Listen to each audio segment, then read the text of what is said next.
The room was small enough to hear the clock think. White walls, a glass panel that reflected more of me than the city outside, a table that had never forgiven elbows. A paper tent with my name printed on it sat in front of the empty chair, as if I needed help remembering who I was. The HR officer arrived 2 minutes early, the kind of punctuality that wants you to notice. She placed a thin folder on the table, aligned her pen with the edge, and gave me a practiced smile that didn't quite reach the eyes. "Thank you for coming in," she said, like this was a favor I could refuse. I slid my ID badge from my pocket and set it gently on the wood, face up. The photo was 10 years old. I didn't look like that anymore. Calmer now, sharper around the edges. "This is a standard exit interview," she began, voice steady. "My role is to learn from your experience and document any feedback you'd like to share." I nodded once. "All right." She checked a box on the form like we'd already agreed on how the story ends. "Why do you believe your position was eliminated?" I let the air settle. The clock behind her clicked once, as if it had raised its hand. "Because I stopped being useful," I said, "to people who stopped being honest." Her pen hesitated, then continued. "We prefer objective phrasing." "So do I," said. That was objective. She marked another square. We were building something together. She just didn't know it yet. "Describe your relationship with leadership." I thought of the glass rooms and the polished voices, the way decisions were made with the confidence of people who would never have to fix the consequences. "Efficient," I said. They asked for speed. I delivered structure. One of us confused movement with progress. Her eyes lifted at that, a small tell that said she'd heard the sentence before her training had prepared her. "And your relationship with your team?" "Strong," I said. "Until credit became currency." She wrote it down word for word. The pen made a soft sound I liked. Honest, small, ink telling the truth even if no one else would. She turned a page. "Any unresolved conflicts?" "Only with time," I said. "They were always late to the truth." A corner of her mouth almost smiled. Then she caught it and folded it back into neutral. She was good at this. Careful, professional, human, under layers. "Let's talk about performance expectations," she said, shifting to a fresh sheet. "Were they clear?" "Crystal," I said. "Ship on Friday, pretend it was strategy on Monday." "And communication." "Everyone communicated," I said. Few listened. Most waited for their turn to talk. She looked at the clock, then at me. "You sound practiced." "I built systems," I said. "Clarity is part of the job." She took a breath she didn't mean to take. "What do you think this company values most?" "Survival," I said. "Which is fine. But survival without memory becomes repetition."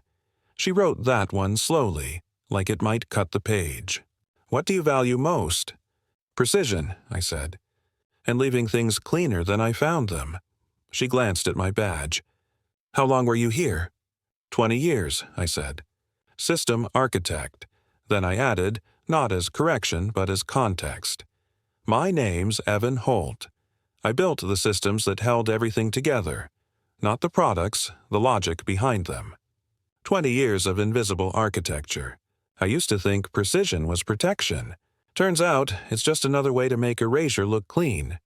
"Did it fail?" she asked. "Not while I was responsible for it," I said, and left the rest in the air. She closed the folder for the first time, which meant we were moving off script. "You're not angry," she said, almost surprised. "Anger is imprecise," I said. "And expensive. So why are you here?" "Courtesy," I said. "And to tell the truth in a room that promises to write it down." The clock spoke again. Somewhere outside, an elevator chimed like a metal throat clearing. "What was the most difficult part of your experience?" she asked. I thought of meetings where ideas arrived wearing the wrong name, of promotions awarded to volume, of watching younger versions of me learn the wrong lesson. "Being applauded for stability," I said, "by people who didn't know what it cost." "And the most rewarding?" "Watching things work when no one was looking."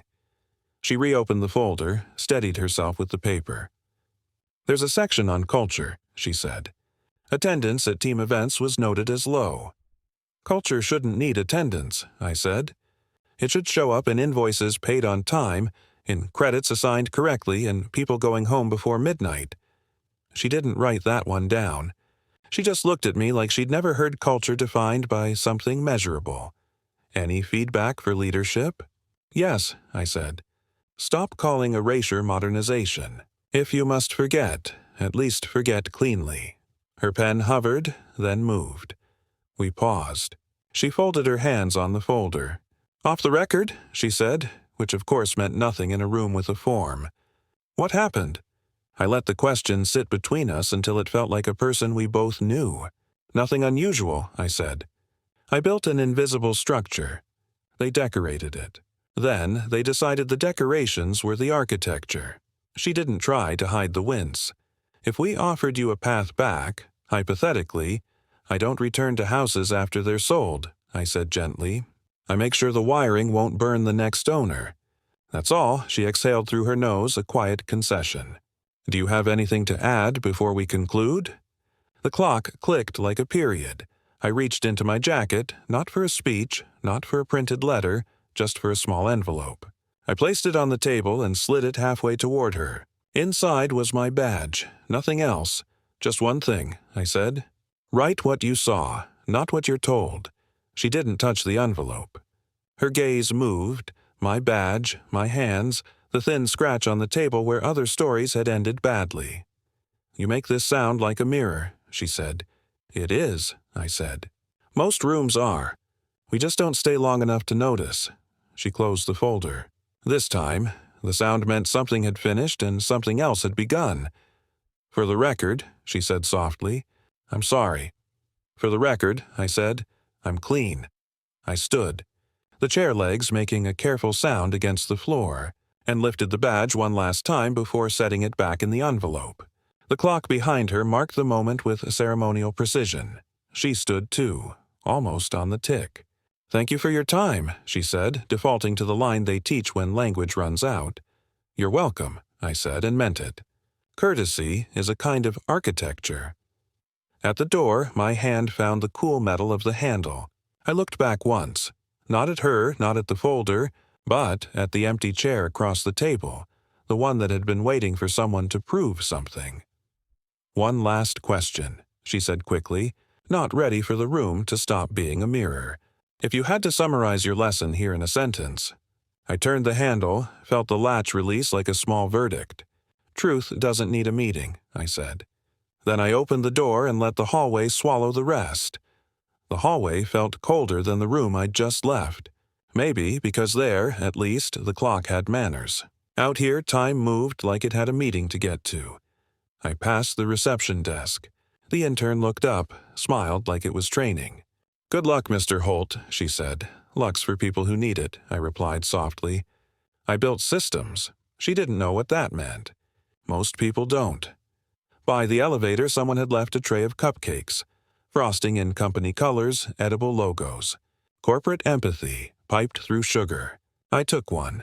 It collapsed politely in my hand. When the doors opened, I saw my reflection between the brushed steel panels. A man who'd just been erased, still holding the evidence. Downstairs, the air smelled of coffee and performance reviews. Colleagues drifted in and out, pretending coincidence. Hey, Evan. Just heard the news. Crazy, right? They always call it news when the truth's been documented. I smiled. Yeah, corporate evolution. Faster turnover, higher morale. They laughed, relieved that I was still fluent in irony. Back at my desk, everything was exactly where I'd left it, because no one touches a man who's leaving. My monitor still glowed with the last schematic I ever built. Invisible logic humming behind chaos. I closed it, one window at a time, like folding away blueprints of a life. A message blinked on screen. From HR General Subject. Exit formalities. Thank you for your service. Polite execution notice. They even attached a survey. I opened a new draft. Subject. A note on continuity. Dear all. Thank you for the courtesy extended during this transition. The systems will continue to run smoothly. They were built to survive leadership changes. Please ensure the documentation remains intact. It's where memory lives. Evan Holt. I read it twice. No bitterness, no punctuation out of place. It was the kind of email that passes every filter, except the human one. Then I added one more line, subtle as breath. As always, truth is self-sustaining. The reply-alls began within minutes. Sad to see you go, Evan. Learned so much from you. Let's keep in touch. I replied to none. Politeness had already done its job. Somewhere in the flurry, one message stood out. From Director, Operations. Subject, appreciate your professionalism. The man who'd renamed my work into his. He wrote 3 sentences. 2 of them were about him. You've been instrumental to our journey, Evan. I hope you take pride in the legacy we built together.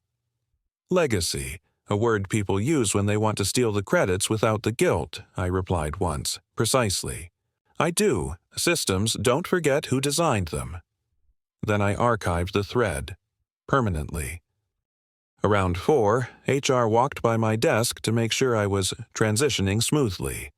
I thanked her for her time, using the same tone she'd used in the room. Courtesy mirrored to scale. Even civility can be recursive if you build it right. She left a printed checklist. Item 8. Submit farewell post to company intranet. Optional. Optional was an invitation. I opened the page. White background, corporate font, template text. We'll miss you, Evan. Add your message below. I typed slowly, like writing code. 20 years, 7 leadership cycles, 1 consistent principle. Architecture holds when words fail. Thank you for the silence between the meetings. It's where the real work lived. No emojis. No hashtags. Just a full stop that sounded like closure. By 6, the office had emptied into traffic. I stayed, not for nostalgia, for precision. I wiped the drive, logged out, returned the keyboard to its neutral angle. A clean desk is the final kindness. On my way out, the janitor nodded. Late one, Mr. Holt? Last one, I said. He smiled. Place won't run the same. It will, I said. That's the point. In the lobby, the security guard gestured toward the glass doors. Badge still works? He asked. Not for long, I said. But the system will remember it did. He chuckled. That sounds deep. It's documentation, I said. Everything's deep if you keep records. Outside, the city had started reflecting office lights, glass towers imitating memory. For a moment, I thought about the HR officer, how carefully she'd written what she thought she heard. I hoped she'd keep the envelope. Not as guilt, as evidence. At home, I opened my laptop. Different network, same architecture.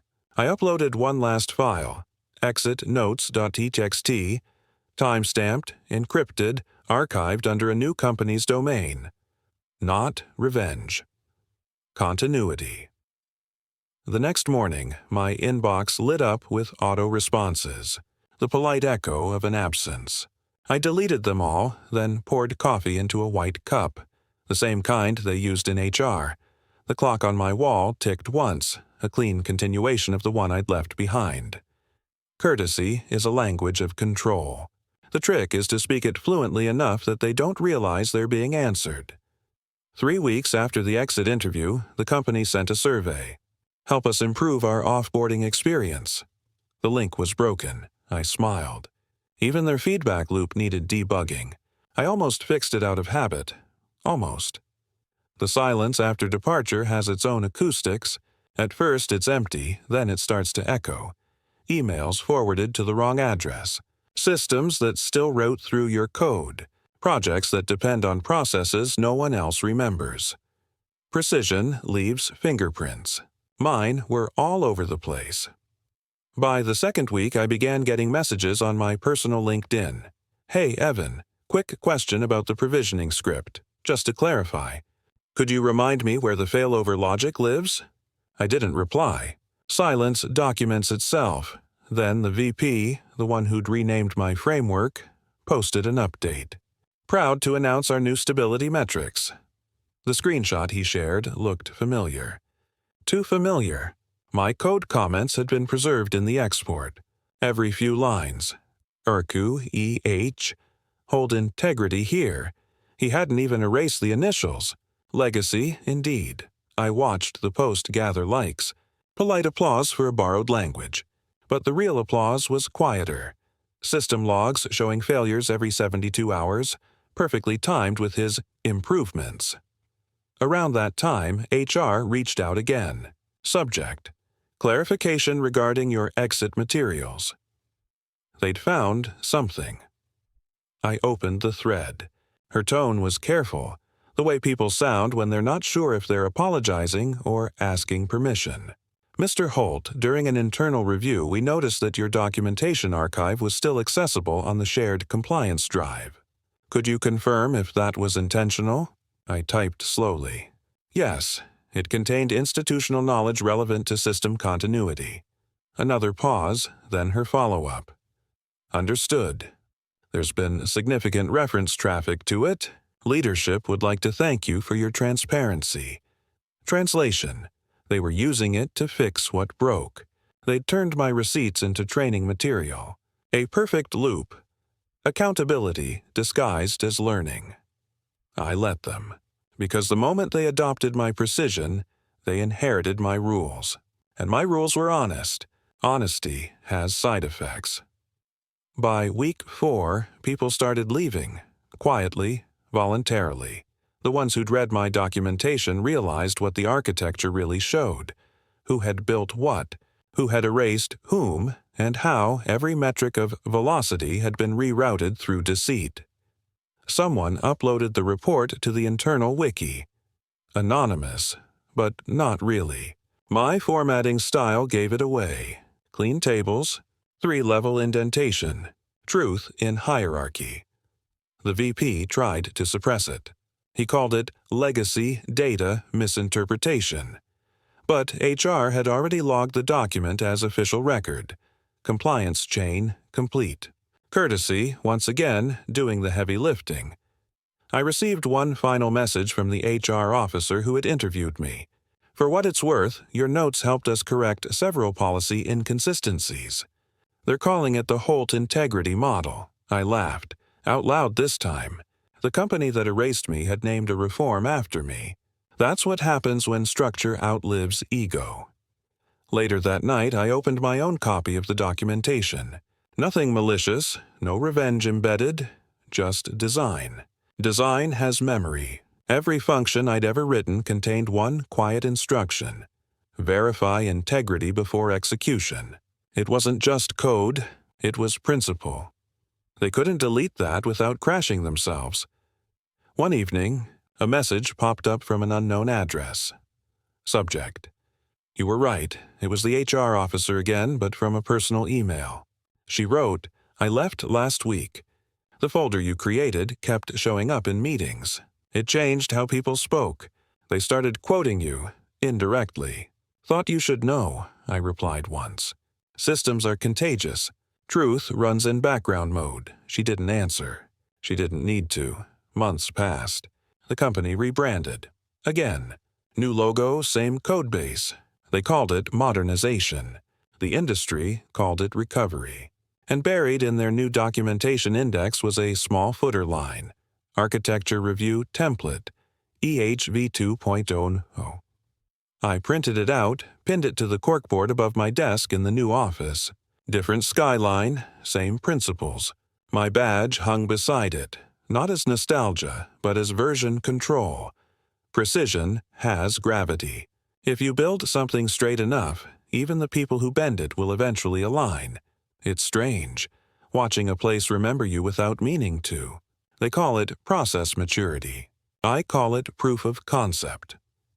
3 quarters after my exit, the company announced an internal initiative, Project Continuum. The tagline read, Building a Culture of Sustainable Precision. No mention of who built the foundation. They didn't have to.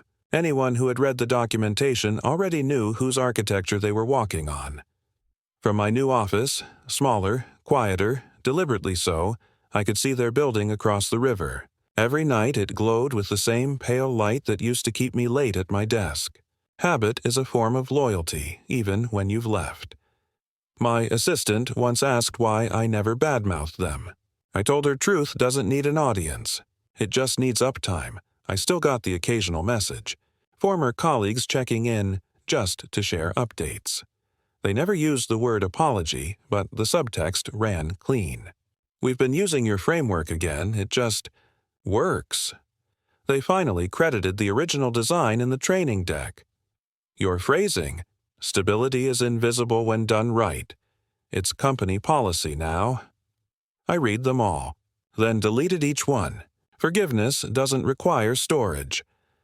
One afternoon, a recruiter from the same corporation reached out. Different logo, same IP range. We're looking for a consultant to help audit legacy systems. Your name came up. I smiled. Legacy systems. That's what they'd called me once. I declined politely. My architecture doesn't need auditing. It still tells the truth. In the evenings, I walked by the river.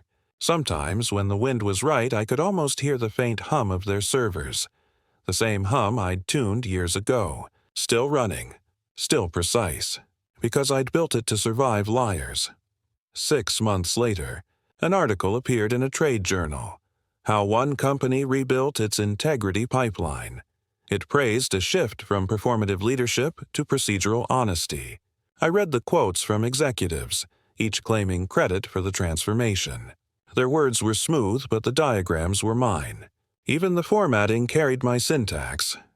I laughed, not out of mockery, but satisfaction. When truth is engineered properly, it doesn't need to carry your name. It just keeps working. I received a message from the HR officer again, now at a different firm. I think of that room sometimes, she wrote. The way you said courtesy is architecture. It changed how I listen to people, I replied once. Courtesy builds load-bearing walls. Anger builds ceilings. She sent back a single line. I kept your envelope. Weeks passed. Then, one morning, I received a forwarded memo. Internal, not meant for me. It had been circulating through my old company, quietly. Subject, standardizing the Holt Protocol. The document described a set of review checkpoints designed to prevent data manipulation, credit misallocation, and executive distortion of technical contributions. In short, they'd built a policy out of my absence. The irony was perfect. They erased me to streamline control and ended up institutionalizing honesty because the architecture refused to lie for them. That's the real revenge, when your silence becomes the template for better behavior. I sometimes get invited to panels now. Thought leadership, they call it. People ask how to design systems that outlast politics. I tell them it's not about code or policy. It's about leaving a structure so balanced that corruption has nowhere to anchor. Integrity, I say, is just design that refuses to break quietly. Last week, a junior engineer from my old team wrote to me, "We still quote you when something doesn't make sense. Someone will say, 'Run the Holt check,' meaning verify the logic before you defend it." That one stayed in my inbox, a quiet legacy alive in their slang. At home, the same white cup sits on my desk, the one I took from the HR office that day. Tiny crack along the handle now, still holds coffee, still clean. I sometimes think about the clock that ticked behind her, how it measured truth 1 second at a time. Mine does the same now. Different wall, same rhythm. Some stories end when you walk out the door. Mine kept ticking in the systems that refuse to forget what honest architecture sounds like. I used to think memory was storage. Bits preserved, records kept. Now I know it's compression, what survives after the unnecessary decays. The company remembers me through a policy. The HR officer remembers me through an envelope. And I remember them through the sound of a clock that's no longer mine. Maybe that's what legacy really is. Different systems running the same protocol. Truth, scaled across time. It's been a year. The new office is smaller, quieter, deliberate. No slogans on the walls, no forced optimism. Just the hum of clean architecture doing what it was built to do. Work without demanding recognition.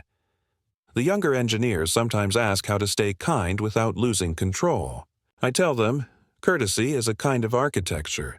It holds the weight of what people can't say directly. They write it down like advice, but to me, it's just maintenance. The ethics of structure. I keep a small notebook now. Nothing digital. Inside, I write moments that remind me the design still holds. When someone at a conference quoted my old line about stability being invisible. When I heard they'd renamed their ethics review the Holt Integrity Model. When the HR officer, now at a new job, sent one last message. I kept your envelope. Little confirmations that truth, once built correctly, doesn't collapse. Last month, I spoke at a small engineering forum. The title they printed under my name was The Ethics of Load-Bearing Truth. Halfway through, I realized I wasn't explaining systems anymore. I was explaining people. A lie, I said, is just a structure with hidden stress. It collapses under silence. Someone in the back called it poetry. I told them it was engineering. One evening, walking home, I passed my old building across the river. Different logo, same windows. The servers still pulsed behind the glass like a memory that had learned to breathe on its own. I didn't feel pride or anger, just alignment. The architecture was still working. That was enough. At home, I set down the white cup on my desk, the same one I carried from the HR room. There's a hairline crack along the handle now. Still holds coffee, still clean. I sometimes trace the crack with my finger, reminding myself that integrity doesn't mean perfection. It means strength without noise. I've learned that memory isn't about what stays. It's about what continues to behave with integrity when no one's watching. That's the quiet reward of precision. It outlives applause. The clock on my wall ticked once, steady, certain, unchanged. The light shifted. The system held. The room I work in now is smaller, quiet enough to hear the air move. I built it that way. No sound unless it means something. There's a single desk, one lamp, and a clock that keeps the same tempo as the one I left behind. Sometimes I catch myself counting seconds again, like the old days. Back then, I thought precision was protection. Now I know it was fear, the belief that if I could make everything align, nothing would fall apart. Things fell anyway. They always do. People still write to me. They thank me for systems that outlasted their managers, for frameworks that didn't lie even when people did. They call it legacy. I call it residue. Because every clean design hides a fingerprint, a trace of the person who needed it to hold. And I needed it to hold. Some nights I wake up before dawn and remember the sound of that interview room, the click of the clock, the way the HR officer said, "Thank you for your time," like time was a thing we could own. It wasn't anger I felt when I left. It was relief. And then, unexpectedly, grief. Not for the job. For the version of me that believed order could save people. When you spend 20 years inside a system, you start to mistake symmetry for safety. You forget that people are asymmetrical by nature. Flawed, impulsive, beautifully imprecise. I built structures that punished noise. Now, when someone interrupts, I listen longer. Disorder isn't failure. It's the start of truth. Last month, I passed the old building again. Same glass, new logo. Through the window, I saw a junior engineer arguing passionately over a whiteboard. Eyes alive, hands moving fast. It looked messy. It looked right. That's when I realized the revenge was never the point. The point was continuity. A world that could stay honest even when I wasn't in it. The HR officer emailed once more. "They still use your ethics checklist," she wrote. "People quote you without knowing you existed." I read it twice, then deleted it. Not out of pride, out of completion. When something holds on its own, you let go. At home, the white cup sits where it always has. Small crack along the handle, catching light instead of leaking it. Some mornings I run my thumb across it and think, this is what memory feels like. Not sharp, not loud, just a quiet edge that never fully smooths out. I used to build systems to stop things from breaking. Now I build them to forgive what does. That's the part they never teach you in engineering, that forgiveness is the last form of precision. The clock ticks. The air moves. Nothing collapses. And for the first time in years, I don't feel like an architect of order, just a man who finally understands what it means to leave something standing. The mornings are quieter now. No calendar alerts, no hallway echoes, no names waiting in a queue. Just the sound of a clock that has learned to keep time without supervision. I sit at the same desk every day, not out of habit, but out of respect. For years, I built systems to make sense of other people's chaos. Now I build smaller ones, made only of thought and memory. There's a certain honesty in solitude. You can't outsource reflection. Sometimes I wonder what happened to the HR officer, whether she still folds her hands before speaking, whether the folder she kept from that day ever found a drawer it belonged in. I hope she's fine. She understood earlier than most that documentation isn't paperwork. It's evidence of care. The company keeps evolving, at least from what I read. They run new models, new leadership, new jargon for the same search for control. But underneath the surface, I still recognize the architecture.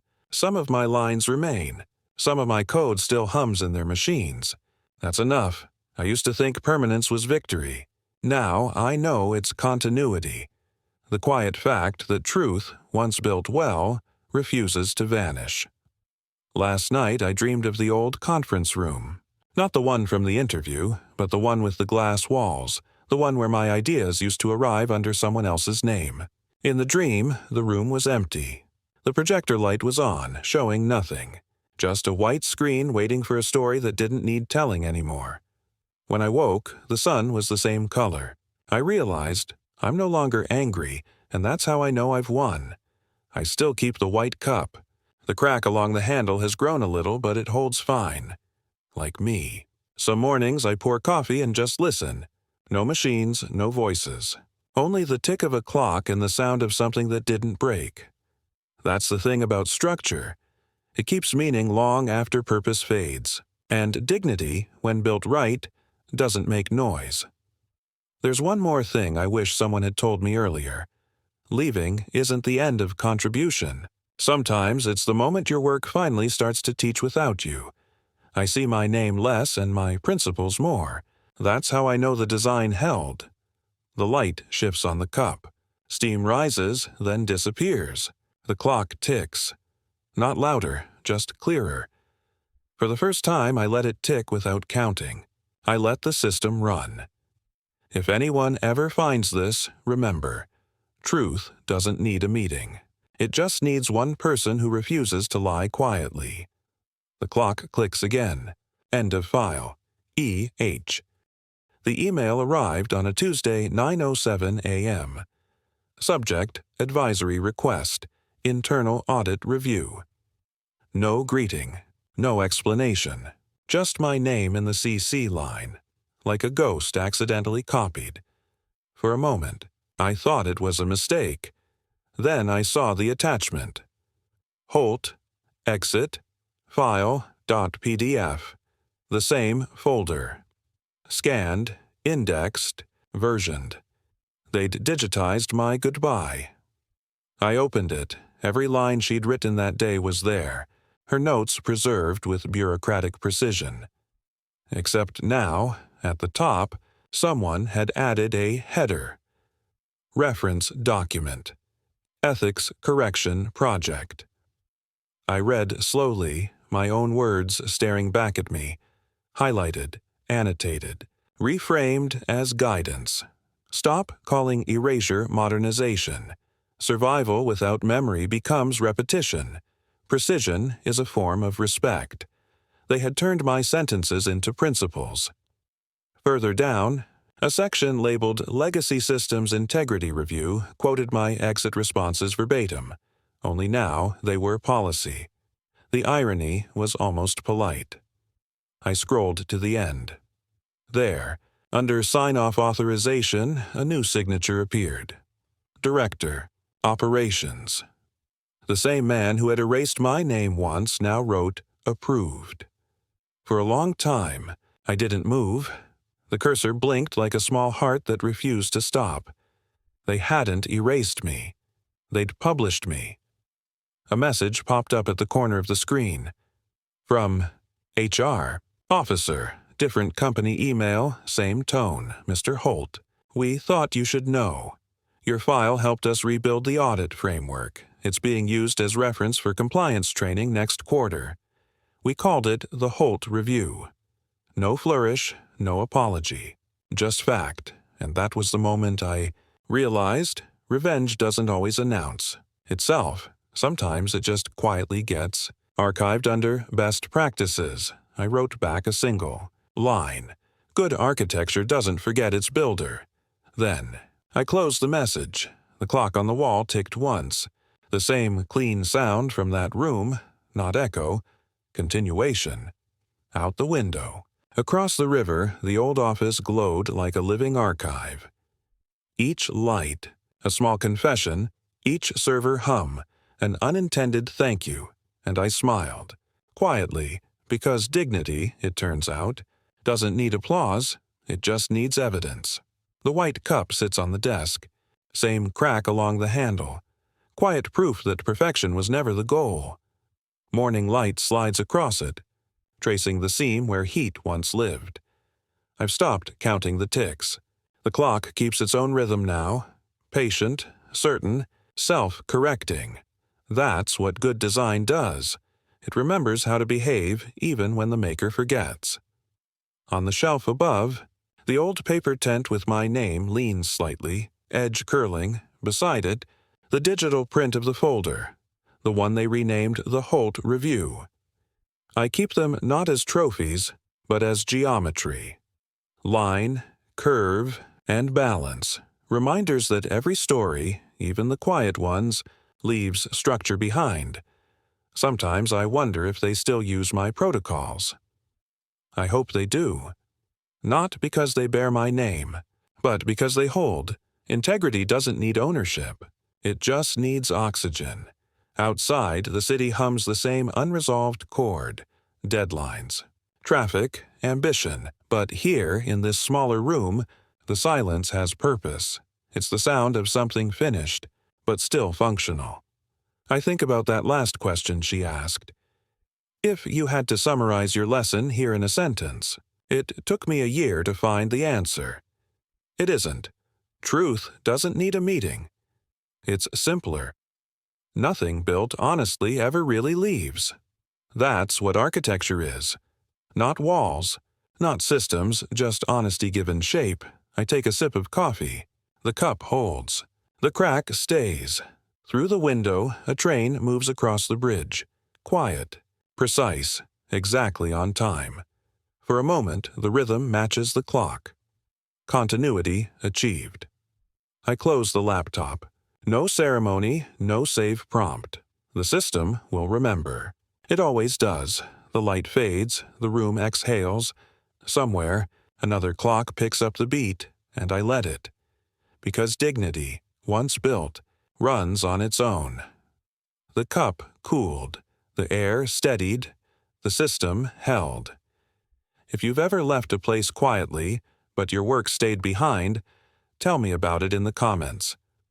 I read every story, every trace of what was built and never broken. Because silence doesn't mean absence.